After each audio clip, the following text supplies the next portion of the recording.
আজকের রেসিপিটি যেদিন রান্না করবেন ওই দিন কোনো রকমের তরকারি রান্না করার প্রয়োজন নেই। আসসালামু আলাইকুম, আফরিনস কুকিং অ্যান্ড ব্লগে সবাইকে স্বাগতম জানিয়ে আজকে আরও একটি সহজ এবং সুন্দর রেসিপি নিয়ে আপনাদের মাঝে হাজির হয়েছি, ডাল মাখানি। আর এই ডাল মাখানি তৈরি করতে আমার প্রথমে লাগছে আধা কাপ পরিমাণের মতো মুগ ডাল। আর এটা আমি আগেই ভেজে রেখেছিলাম, তো মুগ ডাল আধা কাপ পরিমাণের মতো নিয়েছি, আর আধা কাপ পরিমাণের মতো আমি এখানে মসুরের ডাল নিয়েছি। তো দুটোকে একসাথে আমি প্রায় 2 ঘন্টার মতো ভিজিয়ে রেখেছিলাম। তারপর আমি ধুয়ে নিয়েছি এবং ধুয়ে যে পাত্রে রান্না করব সেই পাত্রে আমি রেখে দিয়েছি। এখন আমি কিছু মশলা মিশিয়ে নিচ্ছি। আর এখানে প্রায় 1 টেবিল চামচের মতো রসুন বাটা ও আদা বাটা আমি দিয়ে দিচ্ছি। আর এখানে 1 চা চামচের মতো হলুদ গুঁড়ো দিয়েছি, আধা চা চামচের মতো ধনে গুঁড়ো দিয়েছি, আর আধা চা চামচের মতো এখানে মরিচ গুঁড়োটাও দিয়ে দিয়েছি। সঙ্গে আরও দিচ্ছি 2 চা চামচ পরিমাণের মতো লবণ, আর প্রায় 2 টেবিল চামচ পরিমাণের মতো আমি এখানে তেল দিয়ে দিচ্ছি।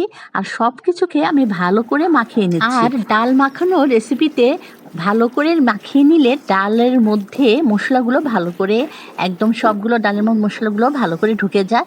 তো এখন আমি পরিমাণ মতো কিছু পানি দেবো, অর্থাৎ আমি কড়াইতে রান্না করছি তাই আমি অর্ধেক কড়াই পরিমাণের মতো আমি এখানে পানি দিয়ে দিয়েছি। এটা ডালকে সিদ্ধ করার জন্য আমি দিয়েছি, এরপরে আবার আরেকটু পানি দিব।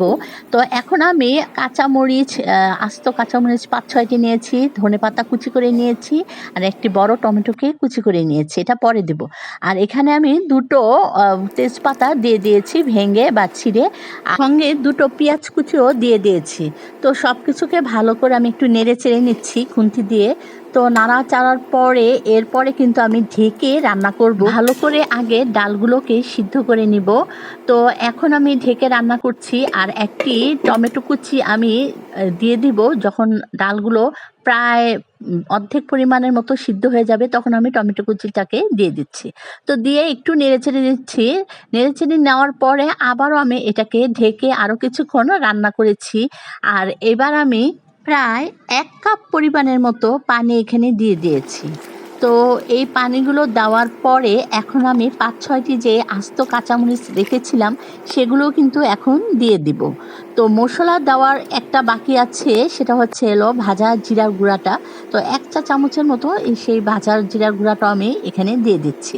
তো এখন এগুলোকে আবারও আমি আরও কিছুক্ষণ ঢেকে রান্না করব।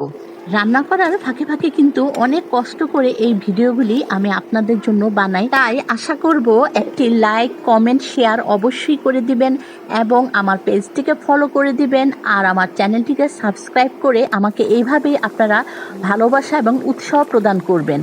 এছাড়া আমার প্রিয় ভিউয়ার্সদের জন্য রইল আমার শুভেচ্ছা ও ভালোবাসা, কারণ আপনাদের সাপোর্টেই কিন্তু আমি এত দূর পর্যন্ত এগিয়ে গিয়েছি। তো আমার এই ডাল মাখানি কিন্তু শুধু গরম গরম ভাত দিয়ে খেলেই চলবে না, এটা কিন্তু রুটি দিয়েও দারুণ লাগে খেতে। এই ডাল মাখানিতে আমি সবশেষে ধনেপাতা কুচিগুলো দিয়ে দিয়েছি, দিয়ে আমি 5-6 মিনিটের মতো ঢেকে আবারও আমি জাল দিয়ে নিয়েছি। তো এই রান্না শেষ হয়ে গিয়েছে। তো কেমন লাগলো সেটা আমাকে জানাবেন কমেন্টে, এবং আপনাদের কমেন্ট করতে আমার খুব ভালো লাগে।